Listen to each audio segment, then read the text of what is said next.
कुछ स्टॉक्स जो कि मेरे को ऑप्शन स्टैट्स के मुताबिक और टेक्निकल चार्ट्स के मुताबिक स्ट्रांगली लग रहे हैं पॉइज्ड। हालांकि राय मेहमानों की होगी, बट स्टॉक रखिएगा पहला स्क्रीन पे जरा प्लीज़। इंडिगो लेके आइए। इंडिगो आज सुबह से मैं इसको वॉच कर रहा हूँ अनुज। इसके आप जरा ओआई को देखिए फैब फ्यूचर्स के 4410, और ये पूरा का पूरा कंसोलिडेशन विद पॉजिटिव बायस जो हो रहा है सारे एवरेजेस के ऊपर हो रहा है।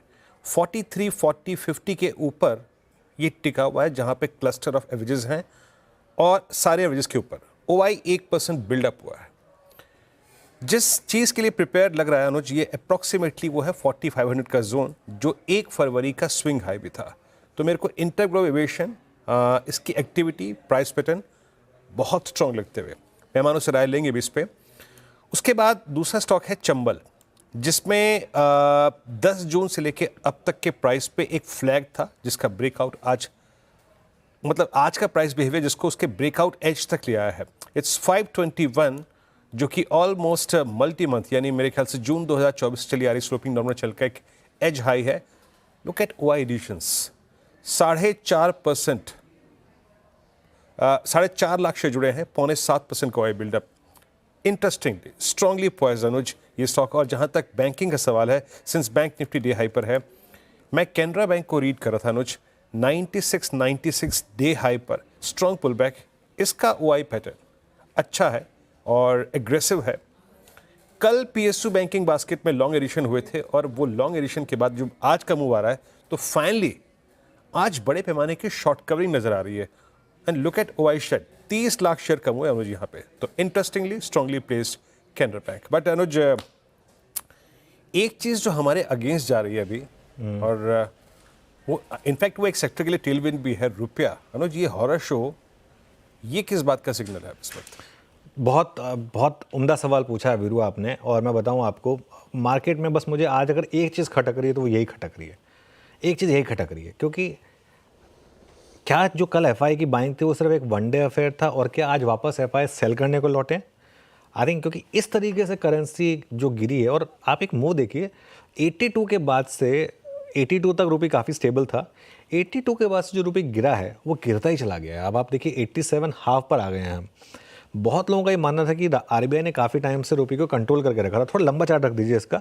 आरबीआई ने रुपये को कंट्रोल करके रखा था 82, 83 के आसपास। उसके बाद उन्होंने जब उसको लूज छोड़ा, उस समय रुपये काफ़ी ओवर वैल्यूड था बाकी करेंसीज के मुकाबले। 7% के करीब ओवर वैल्यूड उसको हम मान रहे थे।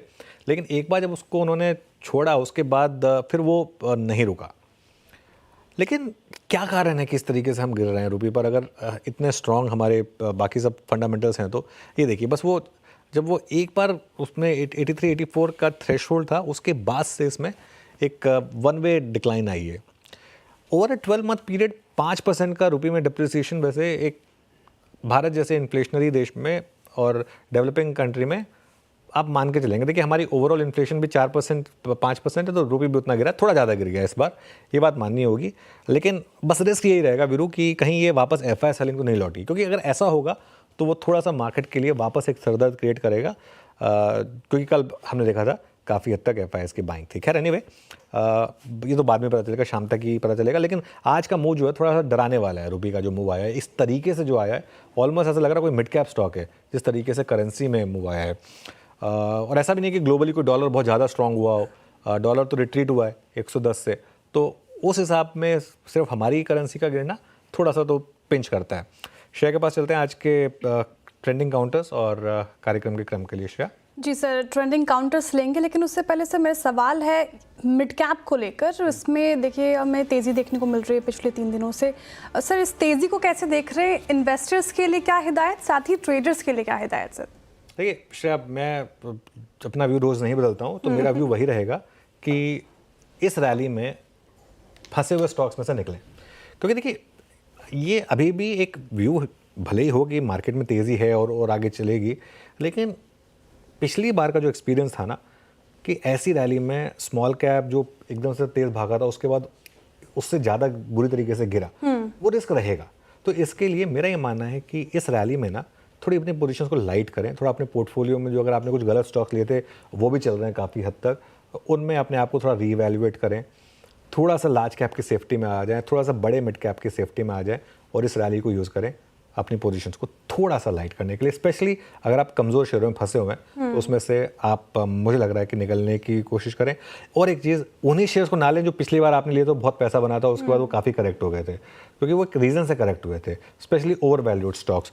उनको वापस लेने की गलती ना करें, थोड़ा सा उनमें से मेरे ख्याल से निकलने की कोशिश करें, थोड़ा पोर्टफोलियो में बिल्कुल, फेरबदल करने की सलाह है फिलहाल। ठीक है, अब चलिए ट्रेंडिंग काउंटर्स की बात करते हैं और शुरुआत करते हैं। जिस तरीके से लगातार मूड माहौल अच्छा दिख रहा है बाजार का, तो तेज़ी के ट्रेंडिंग स्टॉक्स के साथ शुरुआत होगी। और देखिए ONGC आज उसमें अच्छी तेज़ी देखने को मिल रही है, 0.25% के करीब तेज़ होता हुआ। अपोलो हॉस्पिटल में शानदार तेज़ी, यहाँ पे 2.5% की उछाल देखने को मिल रही है। BPCL देखिए 2.5% के करीब तेज़ हो गया। हिंडाल्को में भी अच्छी खरीदारी, 3% से ज़्यादा उछलकर कारोबार करता हुआ। फिलहाल एंजन वर्ल्ड में देखिए 7% से ज़्यादा की खरीदारी यहाँ पे देखने को मिल रही है। कैम्स भी इस लिस्ट में शामिल 7.5% से ज़्यादा उछलकर कारोबार कर रहा है। ऑयल इंडिया, इनफैक्ट OMCs में ही आज अच्छी तेज़ी देखने को मिल रही है, 6.5% की तेज़ी यहाँ पर। बायोकॉन भी इस लिस्ट में शामिल 5.6% से ज़्यादा उछलकर फिलहाल इस लिस्ट में कामकाज कर रहा है।